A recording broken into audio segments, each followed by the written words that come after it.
시작하겠습니다.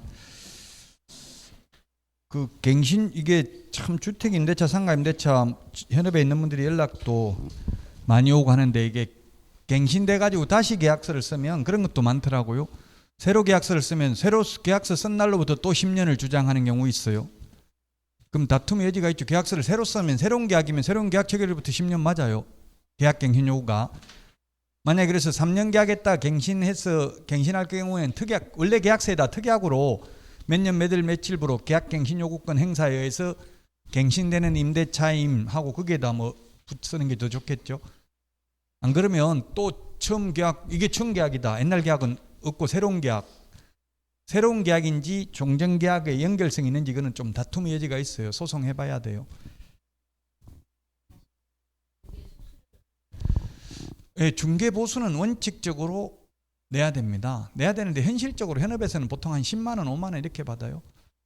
그 옛날에 그 중개업소에 썼던 계약서에서 또 하면 많이 그럼 미리 계약서 쓰기 전에 한 5만 원, 보통 협회에서 10만 원 정도 받아라고 권장하고 있어요. 그러니까 여러분들이 미리 쓰고 나면 다 달라 할 수도 있으니까 미리 중개업소에 이거 그대로 쓰는 거니까 대소료 뭐 한 5만 원 드리면 되죠. 뭐 예를 들면 이런 식으로 하면 10만 원 주셔야 됩니다. 이렇게 하는 미리 말하는 게 좋아요. 만약에 그 손님 입장이라면 법적으로는 받을 수 있어요. 전부 원래 법정 보수를 다 받을 수 있다고요. 그러니까 항상 유리한 그 주장하는 쪽에서 입증을 해야 되니까 그 미리 그럼 왜 미리 말 안 했어요? 또 중개업소에서 이렇게 할 수 있거든요. 원래 중개보수 협의하게 돼 있잖아요. 0.9% 무조건 주는 게 아니라 협의니까 중개업소에서도 그러더라고요. 아니 저도 뭐 제가 안 하고 딸이 계약했는데 미리 다 해놓고 뭐 가계약금까지 보내놓고 나니까 빼도 박도 못해 무조건 최대 보수 다 달라 하고 왜 미리 말 안 했냐 이런 식으로 이야기하니까 협의인데 중개보수도 그대로 다 줬고 그냥 괜히 싸우기 싫어서 아니 가계약금이니까 전자계약서 쓰려고 했는데 전자계약서도 안 한다고 전자계약서 쓰면 대출금리가 0.2% 할인되거든요. 그러면 그게 500만 원 이상 효과가 있어요. 어린 애들이 한 20년 30년 장기 모기지론 하면 혜택이 있는데도 이미 가계약금 보내고 나니까 끝이더라고요. 그러니까 계약하기 전에 항상 중개업소에 이거 안 그러면 그냥 집에서 우리가 그냥 쓰겠다 많이 받으면 이러면은 많이 못 받겠죠. 우리끼리 그냥 써야 되겠다 너무 많이 달라고 하면 뭐 법정보수 0.9% 다 달라고 하면 예를 들어서 이런 식으로 하면 중개업소 협회에서 한 10만 원 받으라고 권장하고 있어요. 어쨌든 그거 알고 있으면 될 거예요. 그 보통은 다 안 받고 있는 게 현실입니다. 자, 그 다음에 월차임 전환율입니다. 월세로 돌리는 게 주택의 경우 1할 또는 기준금리 더하기 2%. 지금 기준금리가 1.5%죠. 기준금리가 몇 %인지는 암기 안 해도 됩니다. 시험에 기준금리는 몇 %라고 줍니다. 앞으로도 기준금리 계속 올라갈 수도 있어요. 지금 미국이 올리니까 우리는 따라 올릴 수밖에 없죠. 일본이 안 따라 올리다가 지금 일본 엔화가 폭락하고 있잖아요. 우리나라도 지금 1270원 얼마 1220원인가 엄청나게 많이 지금 달러 가치가 상승됐더라고요.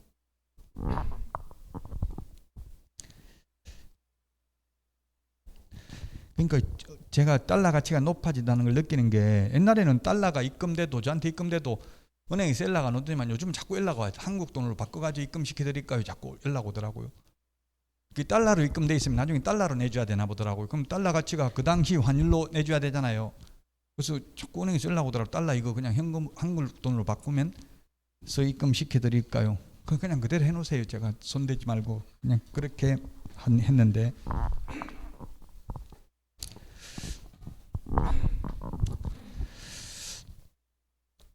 자, 그 다음에 정액청구는 둘 다 5% 있고 그 다음에 월차임 전환율이 주택은 1할 또는 기준금리 더하기 2%인데 상가는 1할 2푼 12푼이 12%입니다. 1할 20%고요. 12% 또는 기준금리 4.5배 중 낮은 금액을 초과할 수 없습니다. 둘 다 낮은 금액, 높은 금액이 아니라 낮은 금액을 초과할 수 없다. 그 다음에 주택은 사실혼이 보호되는데 상가는 사실혼 보호되지 않는다. 사실혼이 보호되는 건 오직 주택임대차보호법밖에 없습니다. 부동산 실권리자 명의 등기에 관한 법률 민법에서 다 적용이 안 됩니다. 사실혼이라는 것은 혼인 사실의 객체가 존재하고 혼인 의사의 합치가 있어야 사실혼입니다. 따라서 유부남 유부녀는 사실혼 될 수 없죠. 배우자가 있는 사람들끼리 만나가지고 애 놓고 살고 있어도 그건 사실혼이 아니라 불륜입니다. 아니 언론에서도 잘못 나와요. 롯데 뭐 서미경 씨, 사실혼 관계에 있는 서미경 씨 이렇게 나오는데 그건 사실혼이 아니고 불륜이죠. 법률은 배우자가 있기 때문에 애 놓고 살고 있어도 사실혼 아닙니다. 제주도에서 있었어요. 해양경찰 남자가 있었고 여자도 있었는데 둘 다 유부남 유부녀였어요. 그래가지고 그냥 가출해가지고 둘이 살림차리가 살고 있었어요. 그러는 사이에 그 같이 살고 있는 해양경찰이 사망했다고요. 그러면 유족연금이 나와요. 공무원들 죽으면 유족연금을 같이 살고 있지 아니한 본부인이 그 호적상 부인이 받냐. 지금 호적이라는 말 쓰진 않지만 가족관계 등록부에 부인으로 등재되어 있는 사람이 받는지 아니면 같이 애 놓고 살고 있는 현재 살고 있는 사람이 받는지 누가 받아요? 호적상 부인이 받아요. 그러니까 이분이 살림하고 있는 사람 애까지 놓고 그 사람한테는 정도 없고 나만 사랑한다고 맨날 이야기했는데 이러니까 판사가 그렇게 사랑했으면 그분 정리하고 오세요. 왜 그 말 한마디 못했습니까? 이렇게 묻더라고요. 그러니까 나만 사랑하면 되는 줄 알았지 이렇게 하고 울고불고 해도 돈 한 푼도 못 받았다는 이야기예요. 그러니까 왜 못 받았냐. 혼인사실의 객체는 존재하지만 주관적인 의사인 혼인의사의 합치가 없다고 본 거예요. 판사가 혼인할 의사가 없었습니다. 해양경찰 그러니까 사랑한다 했다. 사랑해도 한다 해도 말로만 한 거다. 그는 진짜 사랑했으면 이혼하고 왔을 것이다. 여러분도 마음에 안 드는 배우자하고는 빨리 이혼하는 게 상책이에요. 살아봐야 바뀌는 건 불가능해요. 바꿔가지고 살겠다는 불가능해요.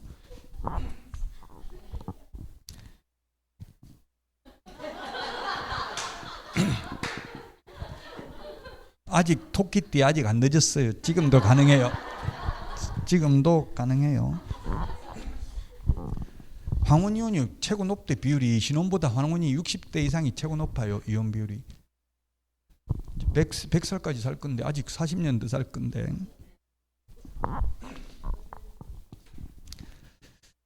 자, 그다음에 임차권 등기 명령은 주택 상가 모두 다 가능합니다. 아까 상가 9억 초과하면 임차권 등기 명령도 못 한다 했죠? 명령에 의한 등기도 못 한다 했어요. 9억 초과하면.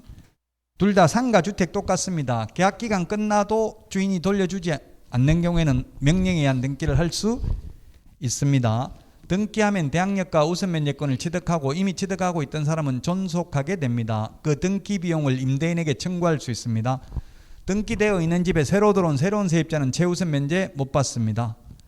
나중에 보증금 돌려받는 거하고 등기 말소는 동시행이 아니라 선의행입니다. 선의행. 돈부터 돌려받고 등기 말소 해주면 됩니다. 자, 그 다음에 분쟁조정위원회 둘 다 있습니다. 그 다음에 그 오른쪽에 별표 집합 제한, 집합 금지 명령을 3개월 이상 받아서 경제사정의 중대한 변동으로 폐업하면 해지 가능하다. 해지가 가능하면 주인이 3개월 지나면 돈 내줘야 된다는 이야기예요. 3개월 지나면 효력이 발생합니다. 지금 명동 상가가 60%가 비어 있대요. 중국 사람들 그 관광객들한테 하려고 했는데 관광객 안 오니까 거의 다 폐업했다고요. 그래도 주인들은 월세 싸게 내면 나가는데 비워놓고 세를 안 넣는 거예요. 그 이유는 아직 계약 기간이 남아 있기 때문에 주인 그 종전 세입자한테 영업을 안 해도 계속 보증금 안 내주고 거기서 다 까버린다고요. 월세를. 그게 이제 심각한 문제가 돼가지고 이게 생긴 거예요. 이제는 폐업하면 3개월 지나면 돈 내줘야 된다. 그 주인들은 세를 안 넣는 이유가 새로운 데 세를 놓으면 종전 세입자한테 월세 못 받죠. 이제 내줘야 되거든요. 그러니까 세를 안 받는 거예요. 아예. 또 만약에 월세가 100만 원인데 싸게 50만 원 받아놓으면 거기서 5%밖에 못 올리잖아요. 원칙적으로. 보증금 9억 초과하면 물론 더 올릴 수는 있지만 그래도 자꾸 더 올리면 싫어하잖아요. 세입자들이. 그러니까 한번 깎아줘버리면 더 올리기가 쉽지 않으니까 그냥 비워놓는 거예요. 이제는 안 된다는 얘기. 집합금지, 집합 제한 명령 3개월 이상 받으면 해지할 수 있다. 해지하면 3개월이 지나면 효력이 발생한다. 차임 연체와 해지인데 주택은 2기, 상가는 3개의 차임액입니다. 우리 프린터 30번 핵심 비교정리 프린터 30번 맨 밑에 2기의 차임 연체 4개가 있고 4개가 있고요. 3기 차임 연체 3개 있죠? 그 이기연체 보니까 민법 임대차 해지, 주택 임대차 해지 2번에 있는데요. 주택 임대차 계약 해지할 수 있다는 말은 주택 임대차 보호법에 명문 규정이 있을까요, 없을까요? 2개의 차임액을 연체하면 주택 임대차 계약 해지할 수 있다는 말이 주택 임대차 보호법의 법조문에 있을까요, 없을까요?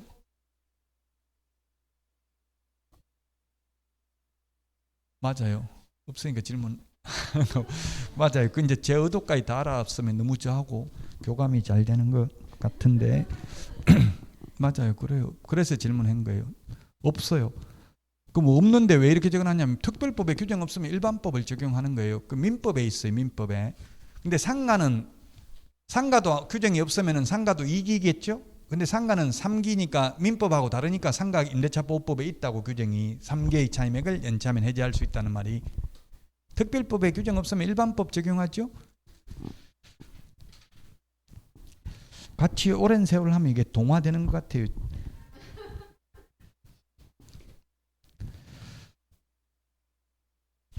그래서 부부도 닮아가요. 얼굴까지도 나중에 오래 같이 살면은 얼굴도 닮아가고 성격도 닮아가고. 자, 그 다음에 소액사건 심판법, 뭐 이건 3천만 원 이하인 경우 빨리 재판한다는 이야기고요. 그 다음에 임대차 정보 제공 요청인데 이해관계인은 동주민센터에 상가는 세무서장에게 요청할 수 있습니다. 이해관계인은 시험에 출제됐는데 이해관계인은 임대인, 임차인 인적사항에 관한 정보는 요청할 수 없습니다. 인적사항은 이해관계인은 안 되고 거래 당사자만 됩니다.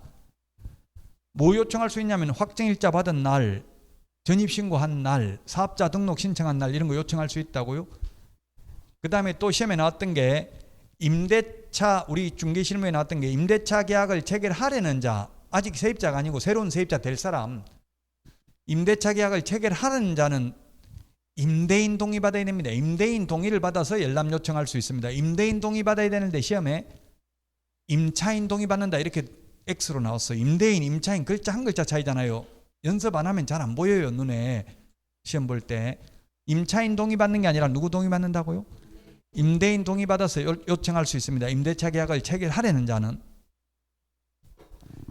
이걸 사실은 다가구 같은 거는 이런 걸 이제 개업공개사도 해야 돼요. 사실은 다가구는 선순위 세입자가 전부 다 보증금이고 은행 융자까지 받고 이러면 완전 깡통주택이죠.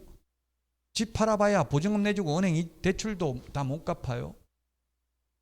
그러니까 반드시 선순위 세입자가 보증금이 얼마인지 이런 걸 설명해야 된다고. 후순위 세입자한테. 다가구가 분쟁이 많이 생겨요. 현실적으로. 자, 그래서 이번 달에는 주택 상가 요 프린트 위주로만 봤습니다. 교과서는 또 지난달에 봤고요. 그러면 이제 경매 보도록 하겠습니다. 경매.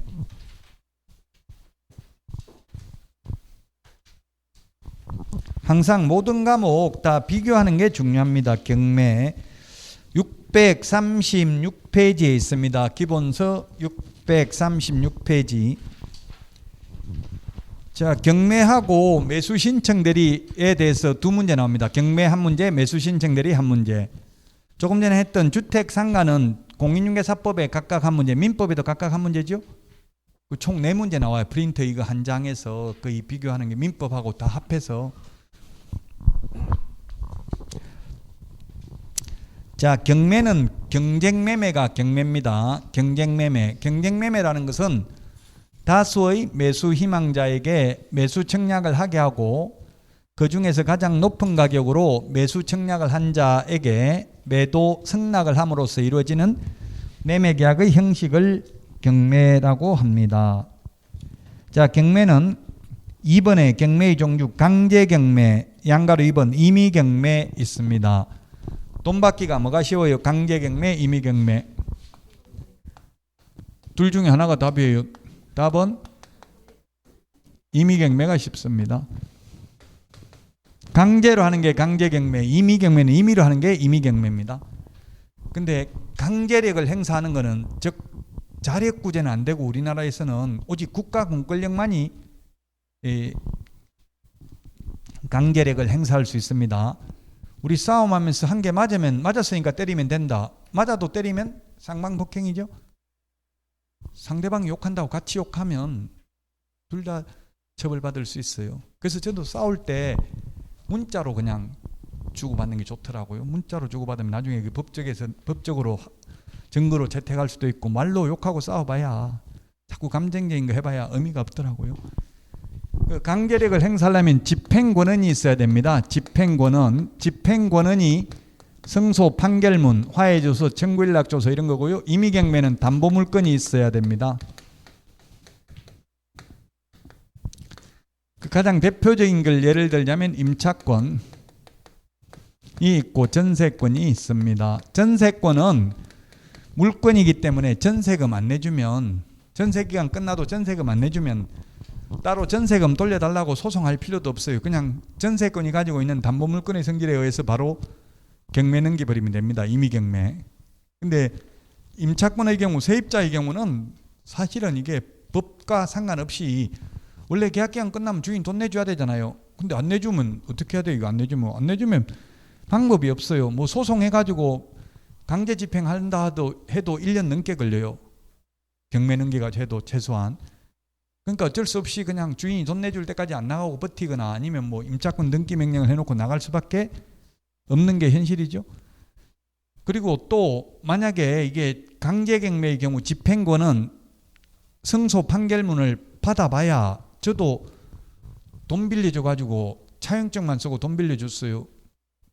돈 안 주니까 달라고 소송해가지고 승소 판결문 받아가지고 강제 집행하려고 보니까 채무자는 아예 재산 다 빼돌려 놓고, 제가 강제 집행을 하려고 하니까 빼돌렸다면 강제 집행 멘탈죄에 해당될 수도 있고, 민법에서 사회행위 취소 소송을 당할 수도 있습니다. 채권자 취소권을 행사할 수도 있다고 민법상. 그렇지만 이분은 보니까, 저한테 돈 빌린 분은 보니까 빌릴 당시 이미 다 명의 넘겨놨더라고요. 그럼 그건 채권 멘탈죄에 해당되지 않아요. 제가 뭐 재산 많다고 했는데 등기부 다 떼보지도 않고 그냥 빌려줬으니까. 지금 전두환 전 대통령 영희동 집이 그 공매 넘어가는데 아마 일부 무효됐을 거예요. 왜? 이미 이순자 여사 이름으로 그 군인일 때부터, 대통령 하기 전부터 명의를 다 넘겨놔버렸어요. 이미 군대 생활할 때부터. 그러니까 그거는 전두환 전 대통령 재산이 아니기 때문에 강제 집행 불가능하다는 게 법원의 입장이에요. 부부 별산제죠. 그러니까 재산은 누가 앞으로 해야 돼요?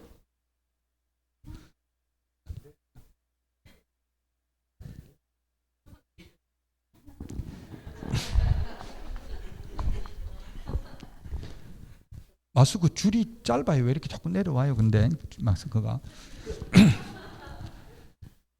저는 얼굴이 커서 마스크 잘 안 내려오더라고. 얼굴이 커서 그런가 봐요. 얼굴 크면 머리 용량이 커서 좋은지 모르겠는데 의외네요.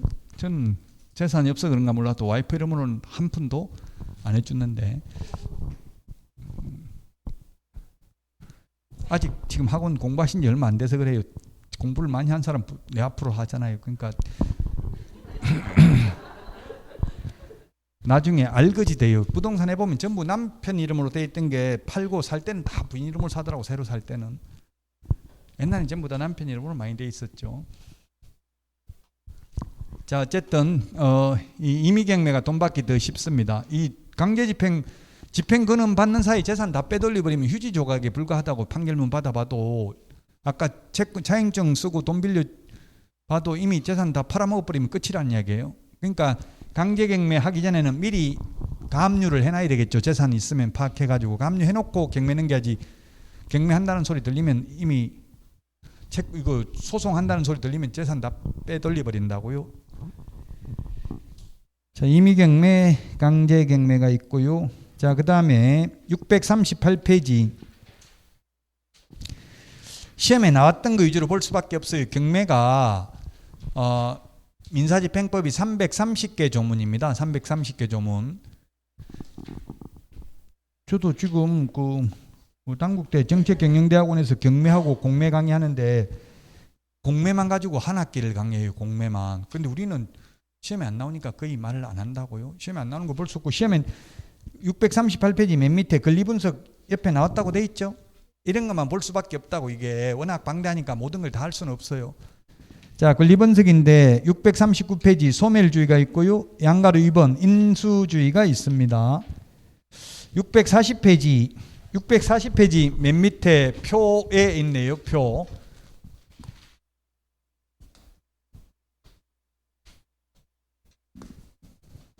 소재주의, 뭐라고죠? 소멸주의 또는 소재주의 또는 삭제주의 또는 말소주의 같은 말입니다. 그 다음에 인수주의. 그래서 무조건 인수되는 거, 무조건 말소되는 거는 사실 암기하는 게 좋아요. 자, 무조건 말소되는 게 뭐가 있느냐면 5개가 있습니다. 근저당권,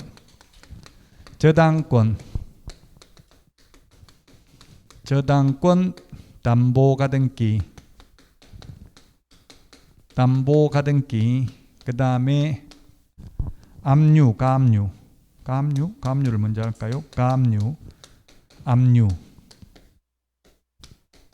이거는 무조건 말소됩니다. 그 다음에 무조건 인수되는 게 유치권, 분묘기지권,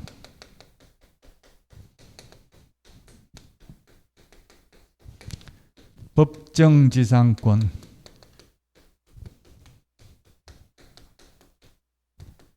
이거는 무조건 인수되는데요.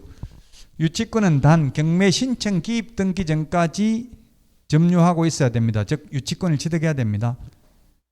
유치권의 경우 그 물건에 관하여 생긴 채권이어야 되고요. 변제기가 도래해야 되고 점유하고 있으면 성립하죠. 민법에 의해서 세탁물 맡겼는데 세탁비 안 주면 세탁소 주인은 세탁물 안 내줄 수 있는 권리, 시계 수리 맡겼는데 시계 수리비 안 주면 시계 안 내주고 가지고 있을 수 있는 권리, 집 수리했는데 집 수리비 안 주면 가지고 있을 수 있는 권리. 지금 뉴스에 핫 이슈가 되고 있는 게 둔촌 주공아파트 현대건설에서 1조 7천억에 대해서 유치권 행사하고 있습니다. 지금 12,000가구인가 12,000세대인가 재건축하는데 공사비 못 받았다고 지금 유치권 행사하고 있어요. 공사비를 6천억인가 정액했는데 새로운 집행부에서 조합에서 인정 못하겠다 이런 식으로 해가지고 아마 갈등이 생긴 것 같아요. 어떻게 결론을 날지 이제 지켜봐야 되겠죠. 이거 유치권 경매 넘어가도 이거는 지금 공정률이 52% 이상 이미 공사했기 때문에 다른 건설사에서 들어오기도 힘들다 하더라고요. 그 이제 이게 약간 논란의 여지가 있는 게 그건 조합하고 어떻게 계약을 했는지가 문제예요. 도급 계약을 체결했다면 유치권 행사 확실하게 할 수 있어요. 근데 도급제가 있고 지분제가 있어요. 자기 지분을 투자해가지고 건설회사가 미분양에 대한 위험부담까지 인수하는 거고요. 도급제면 도급 계약을 체결하고 공사비만 받고 건물 지어주는 거예요. 그럼 미분양 나도 다 책임은 누구한테 있어요? 조합한테 있죠. 그러니까 유치권 행사 가능해요. 근데 만약에 지분제면 자기 건물에 대해서는 유치권 행사할 수 있어요, 없어요? 자기가 건물 짓다가 자기 건물 유치권 행사할 수 있냐고 없냐고요? 못하죠. 이게 자기 건물로 본다면 이게 유치권 행사 지금 도곡동이 아니라 둔촌 주공 이게 논란의 여지가 있다고요. 아마 큰 건설회사에서 그런 법률적 검토 다 해가지고 유치권 행사한다고 써붙였을 거예요. 법인들이 유치권 주장하는 거는 거의 99% 인정됩니다. 법인이 주장하는 거는. 개인이 주장하는 유치권은 80% 이상 가짜입니다. 가짜 유치권이라고요. 경매에서 인수되는 권리입니다. 분묘기지권, 묘가 오래된 묘가 있으면 경매로 낙찰받아도 그 묘 강제로 이장 못한다는 이야기죠. 인수해야 된다. 떠안아야 된다. 그 다음에 법정지상권도 법정지상권, 그래서 이거는 강남 건물 쪼개기, 강남 건물 법정지상권 치보면 나와요. 법정지상권 성립 안 하니까 그 땅 위에 있는 건물 쪼개가지고 결국은 땅 비싸게 팔아가지고 수익률을 창출했는데요. 만약 법정지상권 성립한다면 지료받는 것밖에 안 돼요. 지료는 민법상 이자인 5% 정도 인정해줘요. 법원에서 지료 소송하면. 그럼 지료받는 것밖에 없으니까 투자한 돈 회수하기 쉽지 않겠죠. 이자만 받아가지고는. 어쨌든 인수되는 권리입니다. 요 3개. 그 다음에 이 5개는 무조건 말소되는 권리입니다. 무조건 말소되는 이유가 이거는 배당을 해줍니다. 배당해주니까 순서에 따라 배당받고 말소해도 됩니다. 근데 요거는 배당이 안 돼. 물권임에도 불구하고 배당이 안 된다고요? 그 유치권자는 민법 시험에 잘 나오죠. 유치권은 경매 신청권은 있지만 우선 면제권은 없죠. 유치권은. 민법 시험에 잘 나오는 지문. 우선 면제권은 없다고요. 다만 민법 시험에 유치권은 우선 면제권은 없지만 우선 면제적 효력은 있다 하면 또 맞습니다. 그렇죠? 우선 면제적 효력은 있죠.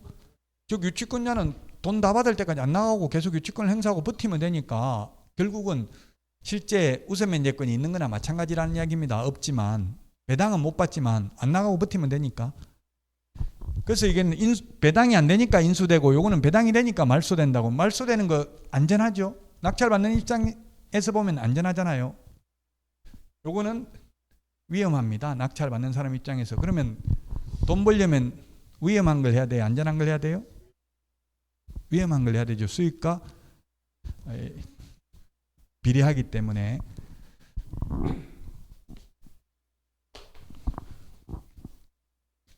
자, 그러면 무조건 인수되는 거, 무조건 말소되는 권리 뺀 나머지 권리는 뭐가 있냐면 지상권, 지역권, 전세권, 임차권, 환매 등기, 가처분 등기, 소유권 이전 청구권, 보증가 등기, 환매 등기 이런 거는 말소 기준 권리보다 선순위면 인수되고 말소 기준 권리보다 후순위면 말소됩니다. 시험에 나오는 거는 주로 전세권하고 임차권입니다.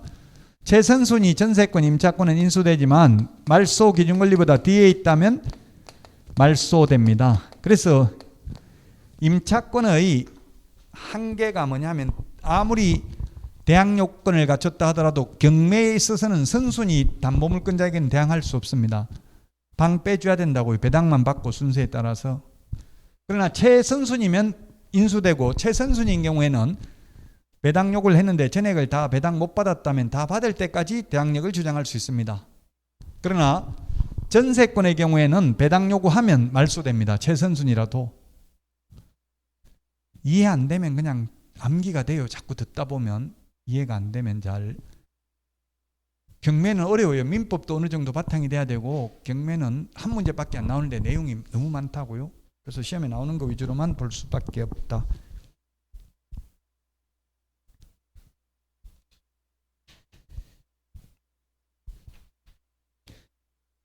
자, 641페이지 경매 절차도가 있는데요. 그 표에 경매 절차도. 이천에는 어디 있어요? 여주에 있나? 여주지원? 아니, 수원지방법원 여주지원. 여주에 경매해요? 강주법원도 있던데 이천법원은 따로 없죠. 강주법원은 경매하는지는 모르겠는데 법원은 있어요. 강주법원 있죠. 강주시법원이 있어요. 여기 광주. 제가 광주 살 때 강주법원에서 한번 재판 해봤거든요. 전 전부 다 채권자로 돈 빌려주가지고 못 받는 것만 해봤어요.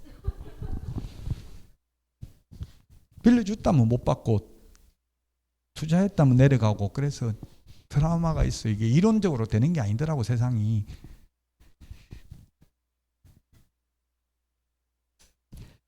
자, 그 흐름도 표 한번 보겠습니다. 641페이지 표를 보면 경매 신청 및 경매 개시 결정이라고 되어 있는데 경매 신청은 누가 하느냐면 채권자 돈 받을 사람이 경매 신청을 해요. 법원에다가.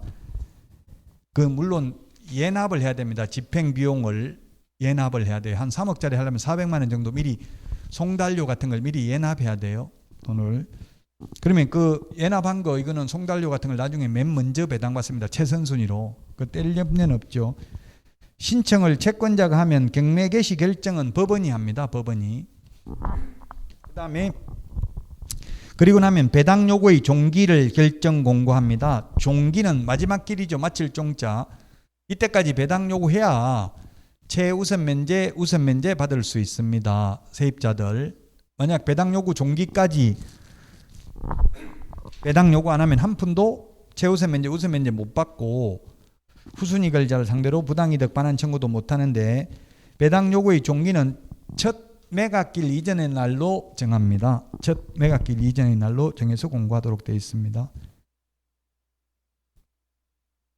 자, 그래서 이제 이 최선순위 세입자가 전세권자가 배당 요구했는지 대항력을 주장했는지 알 수 있는 상태에서 입찰에 참여할 수 있다고요. 배당 요구를 해서 당연히 배당 받아갈 걸로 생각하고 입찰에 참여했는데 배당 요구를 철회해버리면 떠안아야 되죠. 또 그만큼 위험을. 그래서 배당 요구의 종기가 지난 뒤에는 한번 배당 요구했으면 철회하지 못합니다. 배당 요구 종기 지나기 전에는 요구했다 철회할 수도 있습니다.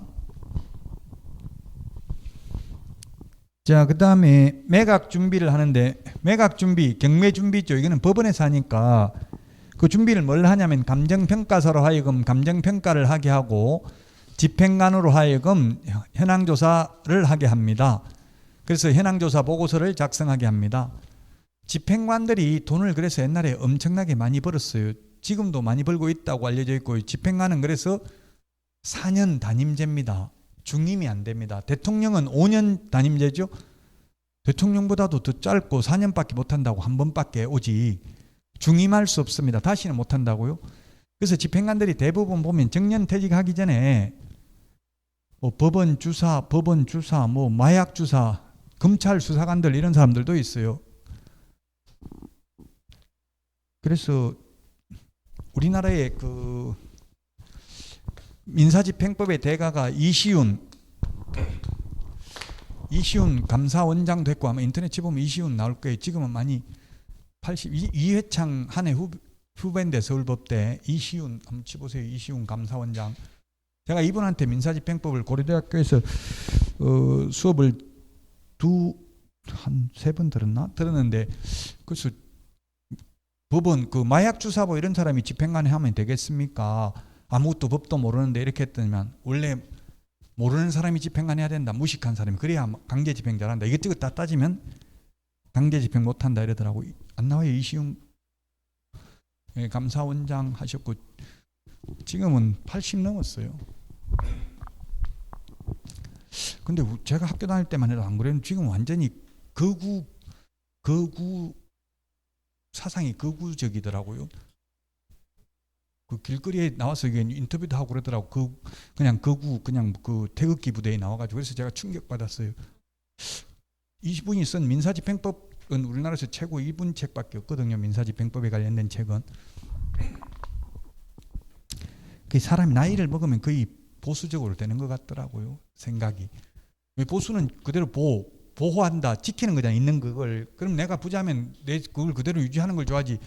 진보면 나갈 진짜 자꾸 바뀌는 거잖아요. 변혁이 일어나면은 불안하잖아요. 내가 돈 100억 있는데 세상이 막 뒤집어지면 불안하니까 자꾸 생각이 바뀔 수밖에 없죠.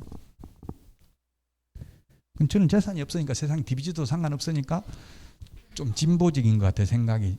사람마다 그래서 달라요. 조금씩. 자기가 얼마나 재산이 있느냐에 따라서. 제 친구들도 전부 태극기 부대의 반 이상이 지금 고등학교 친구들이 재산이 많으니까 이제 그대로 이 세상 이대로 끝나고 싶거든요. 변하면 불안하니까. 이시훈 교수님 지우고. 자, 그래서 그 집행관들이 그 현황조사 보고 왜 돈을 버냐면, 집행관들이 예를 들면 기업체 100억씩 대출받은 이런 기업체 가가지고 유치권 주장하는 자 있음, 대항력 주장하는 자 있음, 이렇게만 적어 놓는다고. 그게 실체와 부합하지 않더라도 집행관 책임 안 져요. 있다고 했지 뭐 대항력이 있다고 한 게 아니잖아요. 그냥 대항력 주장하는 자가 있다. 유치권 주장하는 자가 있으니까 조심하라 이 말이에요. 유치권이 성립한다 안 한다 판단을 안 해요. 그럼 일반인들은 유치권 주장하는 자 있다 이러면 불안해서 그 입찰에 참여해야 하네요? 안 하니까 가격이 자꾸 떨어진다고요. 그럼 예를 들면 100억 대출해 준 그 기업체에서 한 60억 이렇게 떨어지면 다른 사람 이름으로 낙찰 받아버린다고요. 그 서로 짜고 통정을 해가지고 다른 사람 이름으로. 그럼 은행 뭐 융자를 100억 받았으면 100억 안 갚아도 되잖아요. 60억에 낙찰 받아버리면. 그럼 은행은 60억밖에 회수가 안 되는 거예요. 최고 해봐야 그 낙찰 금액 60억밖에 안 되니까. 이런 식으로 장난을 많이 치고요. 지금도 경매에서는 장난치는 게 굉장히 많아요. 지금도. 그래서 집행관이 돈을 많이 벌었다고 돈 받고 그렇게 해주고 이랬다는 얘기입니다. 일부 사람들이. 지금은 뭐 별로 안 그러겠지만. 그리고 경매는 완전 자유경쟁매매가 아닙니다. 완전 자유경쟁매매면 100억짜리라도 1원, 2원, 3원 써냈으면 3원 써낸 사람한테 파는 게 완전 자유경쟁매매죠. 제한경쟁매매입니다. 그래서 예를 들면 최저 매각 가격을 감정평가사가 평가한 금액을 기준으로 정합니다. 이거 1억부터 시작하겠습니다. 1억보다 높게 사겠다는 사람 적어내세요. 그렇게 하는 거라고요. 그런데 만약 1억 이상 적어낸 사람이 아무도 없으면 유찰됐다고 해서 가격을 깎아주죠. 아무도 사는 사람 없는데 또 그 가격 하면 또 아무도 안 살 거 아니에요. 그러니까 아무도 살 사람이 없으면 최저 매각가격 이상 살 사람 없으면 그때부터는 가격을 깎아줍니다. 그걸 유찰됐다고 하고요. 유찰되면 상당한 금액을 저감하는데 그게 20% 또는 30% 정도 깎아줍니다. 서울하고 경기도는 20% 깎아줍니다. 그래서 서울인 경우 1억이면 유찰되면 그 다음에는 8천만 원부터 시작하고요. 또 유찰되면 여기서 20% 깎아준다고 전차 매각 가격에서. 그러면 6,400 여기서 또 20% 깎아주면 그 다음에 5,100. 그런데 한국자산관리공사 공매는 압류부동산 공매는 최초 매각 예정 가격에서 10% 깎아줍니다. 그 공매 한국자산관리공사 공매는 1억 9천, 8천, 7천, 6천 이런 식으로 돼요. 최초 매각 예정 가격에서 10%씩 깎아준다고 공매는. 근데 경매는 전차 매각 가격에서 20% 깎아줍니다. 그래서 전두환 전 대통령 집은 박근혜 전 대통령 집은 공매 처분됐어요. 공매 한국자산관리공사에서 공매돼 가지고 전두환 전 대통령 100 몇 억이었어요. 감정평가 금액이 100억 넘었어요. 그래서 51억에 낙찰됐어요. 이게 50%까지 깎아주거든요. 계속. 근데 경매는 공매는 일주일마다 다시 실시해요. 재공매를. 경매는 한 달마다 해요. 그래서 공매가 10%씩 깎아주지만 훨씬 더 빨리 깎인다고 일주일마다 계속 해버리니까 한 달만 되면 벌써 4번 깎아주는 거잖아요. 경매는 한 달에 한 번밖에 안 하는데 또 경매는 법정에 가야 되는데 공매는 여러분들도 공매에 관심 가지보라고. 온비드 시효증 계열, 온비드 이게 전자입찰만 합니다. 인터넷에 온비드라고 치면 사이트 나옵니다. 그래서 이 온비드에서 전자입찰만 합니다. 공매는. 그래서 여러분들이 공매 이게 가입을 회원가입해가지고 메일링 서비스를 신청해가지고 2천에 1억 이하 토지 나오면 연락해달라고 하면 메일이 와요. 계속 어떤 거 공매 나왔다. 그 지역도 설정할 수 있고 금액도 설정할 수 있어요. 아니면 전체 모든 거 다 연락해달라 해도 되고요. 메일링 서비스 신청하면 메일이 온다고. 계속 그 젊은 분들 직장인들은 법정에 나가기 힘들고 하니까 공매로 투자하면 제가 2천도 보니까 딱 몇백만 원짜리도 많아요. 우리가 생각할 때는 비싼 것만 있는 줄 아는데 많더라고요. 몇백만 원 하는 거 이런 것도 땅이. 그러면 몇백만 원 하는 거 이런 거는 뭐 맹지거나 이럴 가능성이 많죠. 그래도 몇백만 원 받아가지고 그걸 뭐 더 비싸게 팔 수 있다면 받을 수도 있어요. 비싼 거 하지 말고 몇백만 원 이런 건 한번 공부한다 생각하고 낙찰 받아보는 것도 나쁘지 않을 것 같아요. 뭐 안 그러면 그냥 내버려 두면 나중에 어느 날 또 개발이 될 수도 있잖아요.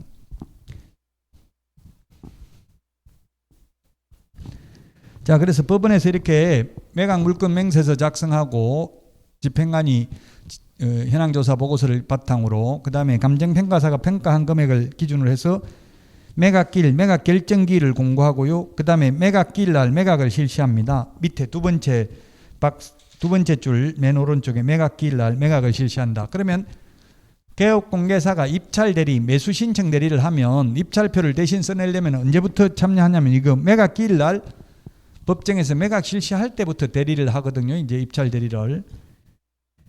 매각기일 날 하루 만에 1등을 뽑는 거예요. 하루 만에. 거기서 그 자리에서 그 법원에 가보면 꼭 한번 시간 나면 가보세요. 밤에 수업 한번 듣고 낮에 가보고 시간 나면. 그 가면 이게 법정이 우리 교실처럼 딱 이렇게 돼 있어요. 그러면 이게 법대 앞에 법대가 있어요. 법대 앞에다가 투표함처럼 입찰함이 있어요. 그럼 집행관이 입찰표를 고치면 무효가 됩니다. 돈 입찰 보증금을 더 적게 넣어도 무효고 더 초과해서 넣어도 무효입니다. 이런 말 많이 합니다. 그리고 나면 10시부터 보통 11시까지 입찰을 받고요. 그 다음에 입찰은 개찰은 봉투 뜯는 거는 11시 10분부터 합니다. 옆에 보면 투표소처럼 커튼 쳐놨어요. 들어가서 입찰표 적고 그 다음에 입찰 보증금 봉투에 돈 넣고 두 개를 노란 대봉투에 넣어서 호치케스를 집어가지고 반 접어가지고 넣으라고 돼 있어요. 호치케스 스탬플러로 반드시 집으라고 돼 있어. 풀로 붙이지 말고.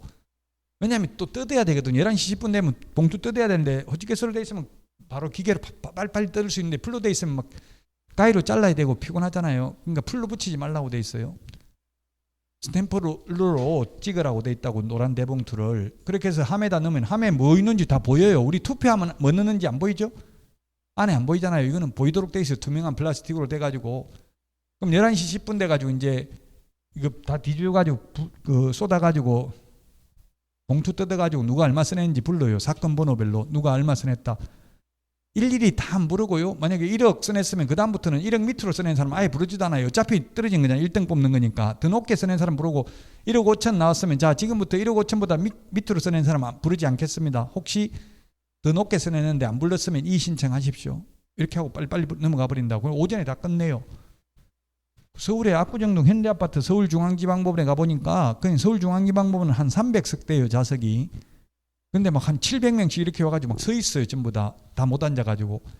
그러면 그 압구정동 현대아파트 이런 게 들어오면 막 50명씩 입찰을 하니까 그런 것부터 불러요. 경쟁이 심한 것부터. 그러면 50명 빠져나가잖아. 그거 끝나고 나면은. 그럼 헐빈하게 금방 몇 건만 해버리면 다 앉을 수 있거든요. 그렇게 진행을 하더라고요. 직접 여러분들이 가보시라고요. 저도 경매 강의를 하면서 현장 그 실습하러 많이 가봤어요. 그 학생들 데리고 실습하러. 그 데리고 가니까 학생들이 자꾸 뭐 묻고 이러니까 그 집행관이 그 자꾸 시끄럽게 하는데 데리고 온 사람 누군지 이래서 보세요 하더라고. 그 제가 아무도 안 데리고 왔는데요. 그렇게 해서 그 데리고 온 사람 이래서라고 하면 감치명령 내릴 수도 있어요. 자꾸 그 입찰 방해죄로 떠들고 하면 20일 동안 감치명령 감옥에 보낼 수도 있다고요. 감치 명령을 내릴 수도 있고 입찰 방해죄에 해당돼서 뭐 고발할 수도 있어요. 자꾸 떠들고 하면은 조용히 하라는데도 말 안 듣고 자꾸 뭐 묻고 이러니까 그 입찰하러 온 사람은 물어요. 절대 안 묻고 미리 다 결정해 놓고 온다고요. 그 일찍 10시부터 나와가지고 앉아있는 사람은 전부 실습생들이에요. 진짜 입찰할 사람 11시, 10시 반 넘으면 나오더라고. 다 이미 다 입찰표 적어놓고 그냥 봉투에 넣으면 되니까. 집에 가서 적어도 상관없어요. 입찰표를 미리 받을 수도 있으니까. 자, 그래서 매각기일 날 이제 1등 뽑고 나면 1등이 없으면 다시 하는 매각을 뭐라고 한다고 했어요? 새 매각, 유찰돼서 새 매각하면 가격 깎아주고요. 그 다음에 매각기일 날 매각을 하고 나면 매각 결정, 허가 또는 불허가 결정을 합니다. 매각 불허가 결정이 나면 다시 새 매각을 합니다. 매각 불허가 결정 나서 새 매각할 때는 가격 안 깎아줘요. 예를 들어서 1억 이상 써내라고 했는데 1억 이상 써냈는데 1등 했는데 뭐 예를 들면 농지 취득 재익증명을 제출하지 못해서 불허가 결정이 나면 가격 깎아줄 필요 없잖아요. 1억 이상 써냈으니까. 유찰됐다는 말은 1억부터 시작한다 했는데 1억 이상 써낸 사람이 한 명도 없는 게 유찰된 거거든요. 그럴 때는 가격을 깎아준다고요. 자, 매각 허부 결정, 허가 결정을 받으면 이제 대금을 납부할 수 있도록 대금 납부 기한이 정해집니다. 돈 내는 순간 소유자죠. 돈 내는 순간 소유자. 매각기일 날 1등을 한 사람을 최고가 매수 신고인, 그 다음에 그 중에서 매각 허가 결정을 받으면 그때는 매수인, 돈 다 내면 소유자, 이렇게 경매 절차가 진행됨에 따라서 명칭이 바뀌게 됩니다. 소유권은 돈 다 내면 소유권 취득합니다. 등기 없이도. 시험에 소유권 이전 등기 촉탁에 의해서 등기 경유한 때 소유권을 취득한다. X. 매각 대금을 다 낸 때 소유권을 취득한다. 자, 그러면 그 대금을 납부하면 그 돈 가지고 배당을 해주고요. 소유권 이전 등기 촉탁 등기를 해주고 그 다음에 인도명령, 명도 소송을 통해서 인도받게 됩니다. 이게 경매 절차입니다. 이 경매 절차를 진행하는데 우리는 표로 이렇게 빨리 했지만 1년 걸립니다. 1년 이게. 이 지금 절차가 1년 걸린다고요. 매각기일 날 정해지면은 금세 되지만 이게 매각기일이 정해지기 전까지 벌써 6개월 걸려요. 감정평가사가 평가하고 나면 6개월 후에 매각을 실시하게 돼요. 보통. 그래서 아무리 빨라도 현금화 하는데 걸리는 시간이 1년이라고요. 그래서 민법 시험에 이런 게 나온 것 같은데 전형담보, 비전형담보 중에서 뭐가 돈 받기가 더 쉽냐고요? 전형담보. 비전형담보죠. 비전형담보. 민법 법전에 형태가 있는 담보가 전형담보입니다. 민법 법전에 있는 게 뭐가 있어요? 저당권, 건저당권 이런 건 있죠. 형태가. 근데 담보 가등기는 민법에 없잖아요. 양도담보, 가등기 담보는 민사특별법에 있잖아요. 가등기 담보 등에 관한 법률. 그래서 비전형담보, 민법전에 없는 비전형담보가 돈 받기가 더 쉽다. 왜? 전형담보 이거는 경매능계에서 돈 받는데 1년은 걸린다 했잖아요. 근데 양도담보는 양도 소유권이 채권자한테 넘어와 있으니까 현금화하기 쉽고요. 가등기 담보도 언제까지 본등기 돈 안 갚으면 본등기 해주기로 한다 이렇게 미리 하는 거잖아요. 그래서 본등기가 넘어오면 일단 내 앞으로 소유권이 넘어오면 싸게 팔면 팔리잖아요.